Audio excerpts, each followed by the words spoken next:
Selamat siang, kembali dengan saya Alvin Lim dari LQ Indonesia Law Firm dalam channel Quotient TV. Jadi teman-teman bisa dilihat bahwa Alvin Lim tidak dalam posisi ditahan.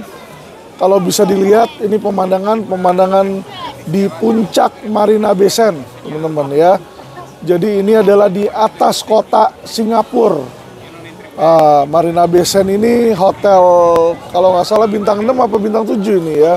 Jadi bisa dilihat seluruh kota Singapura ini bisa kelihatan dari puncak. Ini ada di lantai 57 gedung Marina Bay Sands, teman-teman ya. Jadi jangan mudah terpercaya hoax dulu, teman-teman ya.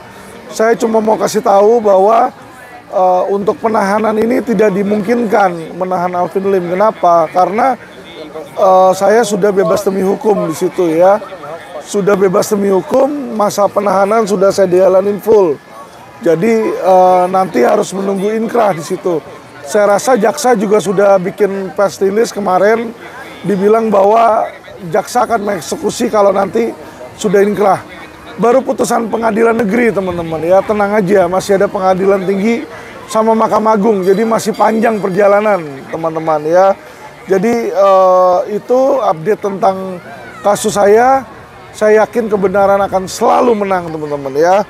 Pada hari ini saya mau membawakan sebuah materi, teman-teman, yaitu kesewenangan aparat penegak hukum ya.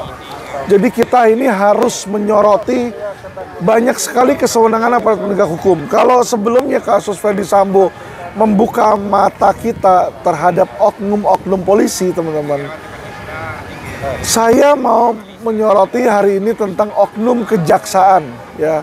Oknum kejaksaan, teman-teman. Kenapa ini sangat penting ya? Jadi contoh begini, kalau kita lihat pertama kali kemarin Brigadir Joshua ya kan meninggal. Yang terjadi adalah di kepolisian mereka mau mencoba rekayasa, namun gagal, teman-teman. Karena apa? Karena kekuatan masyarakat mengawal di situ ya. Nah, nanti setelah kasus ini P21, maka wewenang dari proses hukum itu beralih ke kejaksaan. Nah, ini yang patut untuk diawasi, teman-teman. Kenapa saya bilang seperti itu? Jadi teman-teman jangan lupa bahwa Ferdy Sambo ini punya jasa yang luar biasa terhadap Kejaksaan Agung. Yaitu di mana waktu itu terjadi kebakaran gedung Kejagung, gedung Bundar kebakaran, dan Ferdy Sambo lah yang menyidik, teman-teman ya. Yang menyidik, dan tidak ada satupun oknum kejaksaan yang dijerat.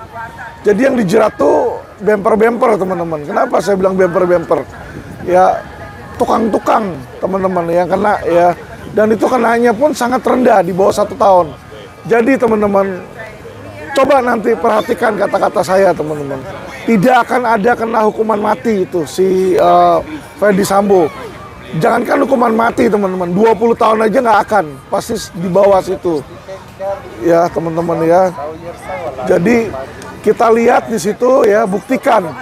Feeling saya adalah Ferdy Sambo akan dituntut ringan oleh kejaksaan, teman-teman. Dan nanti di pengadilan negeri dia banding putusan ke pengadilan tinggi dan di kasasi mungkin akan turun, di mana ketika turun jaksa juga tidak akan banding atau tidak akan kasasi. Sama seperti kasus Pinangki, teman-teman ya. Pinangki hanya dituntut 4 tahun, divonis awalnya 10 tahun, terus turun di pengadilan tinggi jadi 2 tahun kalau nggak salah, dan jaksa tidak mengajukan banding, teman-teman ya. Jadi di sini teman-teman bisa lihat bahwa kita harus waspada akan oknum kejaksaan. Ini yang patut dicurigai. Kenapa oknum kejaksaan ini harus dicurigai, teman-teman, dan harus diawasi? Saya mau kasih lihat ke teman-teman ya. Ini ada ciri-cirinya, teman-teman. Jadi minggu-minggu lalu ini ada 2 kejadian penting, teman-teman, yang dimana ada dugaan kesewenangan yang dilakukan oleh kejaksaan, teman-teman ya, oleh oknum kejaksaan. Yang pertama adalah kejadian di ini, teman-teman. Saya bacakan, ada di Berita 1 ya, di sini judulnya halangi penggeledahan penasehat hukum PT Palma I jadi tersangka. Jadi teman-teman, advokat itu selalu mencoba membela masyarakat, tetapi dalam pembelaannya, ya kan, advokat itu selalu yang kekuatannya itu paling rendah dibanding 4 aparat penegak hukum. Jadi kejaksaan, kepolisian, sama kehakiman ini kekuasaan mereka lebih tinggi teman-teman ya. Jadi kepolisian apalagi dia super power, kejaksaan sama pengadilan. Kalau advokat tuh kekuasaannya di bawah, hampir nggak ada wewenang teman-teman. Hampir tidak ada wewenang dan selalu dikriminalisasi ya.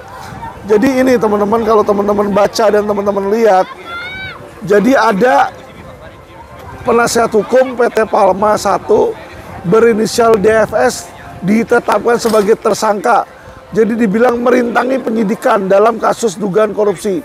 Nah teman-teman bisa lihat, ketika seorang advokat dibilang merintangi, menghalangi penyidikan, ancamannya 12 tahun loh teman-teman.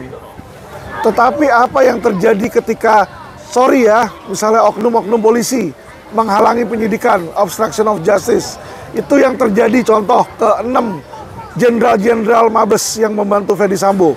Jadi Brigjen Kurniawan di situ ya, Hendra Kurniawan, Beni Ali dan lain-lain itu teman-teman, itu dikenakan obstruction of justice atau menghalangi penyidikan. Kalau lawyer itu kenanya bisa maksimal 12 tahun teman-teman. Sedangkan kalau polisi itu belum ada hukumannya yang mengatur, undang-undangnya yang mengatur. Jadi kalau dikenakannya pun dikenakan sanksi etik teman-teman, itu yang saya lihat ya. Jadi ini sangat sangat mengkhawatirkan, miris sekali. Paling juga dikenakan pidana ringan, yaitu pasal 212 atau 214 teman-teman ya. Itu ancamannya cuma kurang lebih 2 tahunan teman-teman. Jadi nggak ada artinya itu sama mereka, tidak menimbulkan efek jera. Sedangkan advokat ketika merintangi penyidikan, ancamannya 12 tahun.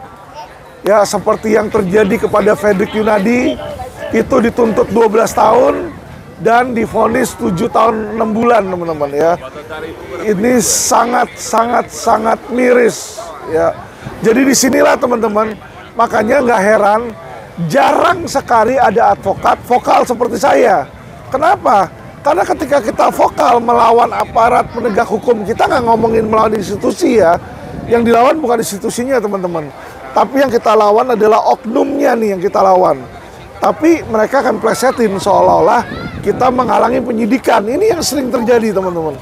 Jadi ketika kita melawan oknum, dibilang, wah ini lawyer melawan penyidikan, menghalangi penyidikan. Akhirnya apa teman-teman? Dikenakan pidana. Nah disinilah makanya nggak heran teman-teman, banyak lawyer-lawyer di Indonesia yang tidak berani bersuara. Ya, jadi lawyer yang berani bersuara ini cuma bisa dihitung pakai jari. Kenapa? Ya jujur aja ya teman-teman, saya bukan jelek-jelekin lawyer. Kenyataannya adalah lawyer-lawyer tersebut dia takut kalau terkena masalah, takut kalau kena pidana, takut kalau sampai diserang balik teman-teman ya. Saya tidak menyalahkan mereka karena itu apa? Itu adalah keputusan dan kebijakan mereka teman-teman. Cuma hasilnya adalah tidak banyak lawyer yang berani berjuang, berani vokal, berani merubah, dan berani melawan oknum. Akibatnya teman-teman, Indonesia banyak yang korup. Dan oknum-oknum kejaksaan banyak yang makin berani teman-teman untuk mengkriminalisasi advokat ya. Jadi saya sarankan kepada para advokat, ayo bersatu ya, para advokat ayo bersatu. Beranilah bersuara, gabunglah dengan kami ya kan. Kita gabung, kita bentuk Indonesia bersatu teman-teman. Untuk apa? Untuk memperbaiki, kita benahi. Ya, jadi kita teriakan kalau ada oknum, kita teriakan di situ dan kita point out, bukan tujuannya untuk menggulingkan pemerintah, bukan. Tetapi kita memberikan masukan positif kepada pemerintah agar pemerintah ini bisa bergerak dan melindungi masyarakatnya dan memperbaiki dan menindak oknum-oknum tersebut teman-teman ya. Jadi itu satu teman-teman. Kedua adalah yang perlu saya bawa adalah saya mau memberikan pandangan hukum saya terhadap kasus Habib Bahar teman-teman di Pengadilan Tinggi. Jadi ketika pengadilan negeri mereka memutuskan, di pengadilan negeri diputuskan 6 bulan 15 hari teman-teman, putusan itu ada, itu masa tahanan Habib Bahar itu sudah berakhir.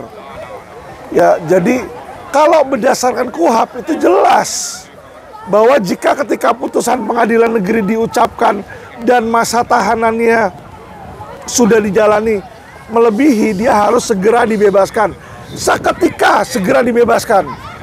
Kenapa itu harusnya dilakukan tapi tidak dilakukan oleh jaksa? Ini lagi saya bilang di sini ada dugaan penyalahgunaan wewenang oleh oknum jaksa. Jadi oknum jaksa yang seperti itu seharusnya dipidanakan teman-teman, untuk memberikan efek jerah. Ya karena kenapa? Coba ya ketika sidang itu dibacakan putusan, hakim menanyakan, penasihat hukum bagaimana? Oh, penasihat hukum terima. Jaksa gimana? Jaksa bilang mikir-mikir. Kalau mikir-mikir berarti dia tidak menolak. Ketika dia tidak menolak, penahanan seseorang itu berakhir, itu harus dilepaskan lebih dulu teman-teman. Seketika itu dilepaskan harusnya, lepas dulu. Nanti baru itu ada pasalnya di KUHP dibilang, berkas itu dari pengadilan negeri kalau dia lanjutkan banding, diberikanlah ke pengadilan tinggi, nanti ketua majelis hakim lah. Ya jadi 2 hari berkas itu masuk ke majelis, nanti majelis hakim lah yang menentukan perlu ditahan atau tidak perlu ditahan teman-teman. Kalau perlu ditahan orang tersebut, baru nanti dari pengadilan tinggi menahan kembali teman-teman. Menahan kembali. Jadi harusnya dilepaskan lebih dahulu. Baru nanti kalau memang mau ditahan kembali oleh pengadilan tinggi, ditahan kembali ya. Tapi ini tidak dilakukan. Jadi dengan kesewenangan, jaksa tidak melepaskan, langsung dia buru-buru urus ke pengadilan tinggi dan mintakan ketua pengadilan tinggi ya. Jadi teman-teman, pasal undang-undang itu jelas menyatakan yang berhak mengeluarkan ini adalah majelis hakim yang menyidangkan, bukan ketua pengadilan tinggi. Ya, jadi saya menduga juga di sini ada penyalahgunaan wewenang yang dilakukan oleh hakim pengadilan tinggi nih teman-teman, oleh oknum ya, oknum pengadilan tinggi. Ini seharusnya nggak boleh dilakukan ya. Terlepas dari Habib Bahar itu adalah mau dibilang mantan anggota FPI, mau dibilang Islam, tetap beliau adalah warga negara Indonesia. Dan sebagai advokat saya akan objektif, saya akan selalu objektif. Ya, mau yang dijolimin itu orang Kristen, orang Muslim, orang Buddha, orang Hindu, saya akan selalu bantu di sini teman-teman ya. Jadi teman-teman tidak perlu khawatir di situ ya, bahwa Alvin Lim akan selalu transparan, Alvin Lim akan selalu vokal, dan Alvin Lim akan selalu berani bersuara teman-teman ya. Alvin Lim akan selalu berani bersuara demi masyarakat Indonesia ya. Jadi sekali lagi teman-teman ya, bagi teman-teman yang nggak nangkep, saya tidak pernah menjadi anggota FPI, saya tidak pernah setuju dengan ideologi khilafah, saya tidak pernah setuju dengan agama Islam, maksudnya adalah agama saya Kristen, tentu saya akan menaati agama Kristen. Saya tidak mengikuti agama Islam ya. Tetapi bukan berarti bahwa pendapat hukum agama Islam itu pasti salah teman-teman. Ini loh maksud saya adalah kita harus toleransi dan kita harus objektif. Ya, mau siapa yang menyuarakan, baik yang menyuarakan saudara kita yang agama Islam atau agama Hindu atau agama Buddha yang berbeda dengan agama dengan saya, kalau pendapat hukumnya benar, saya akan bilang benar. Kalau dia dijolimi, saya akan bilang dia dijolimi. Jadi bukan berarti karena, wah dia kan Islam, biarin aja bodo amat, ditindas. Jangan teman-teman. Kita ini harus ada persatuan. Kenapa? Kita harus bersatu melawan oknum. Karena oknum-oknum mafia hukum ini sudah mendarah daging teman-teman ya.